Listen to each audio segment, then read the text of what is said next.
Rusiyada əmək miqrantlarına dair tələblər sərtləşdirilib. Bundan sonra onlar gəlir vergisi ödəməli olacaqlar. Dövlət Duması Rusiyada çalışan miqrant işçilər üçün tələbləri sərtləşdirib. Rusiya parlamentinin aşağı palatası əcnəbi işçilərin fiziki şəxslər üçün gəlir vergisi üzrə əvvəlcədən ödəniş etmələrini tələb edən qanunu qəbul edib. Qanun patent əsasında ev təsərrüfatlarında, təşkilatlarda və ya fərdi sahibkarların, eləcə də notariuslar və vəkillərin yanında patent əsasında işləyən miqrantlara şamil edilir. Sənəd eyni zamanda Rusiyada patentsiz işləmək hüququ olan xarici vətəndaşlara da aid ediləcək.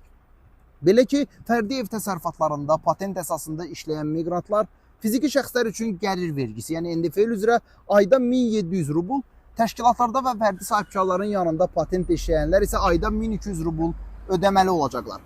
Rusiyada patentsiz işləyən xarici vətəndaşlar isə ayda 1700 rubl vergi ödəyəcəklər.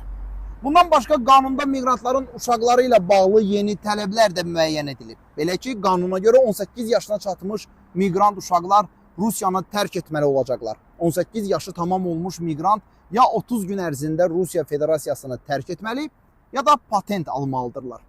Miqrant və onun uşaqları patentləri ləğv edildikdə və ya yenilənmədikdə Rusiyanı 15 gün ərzində tərk etməlidirlər.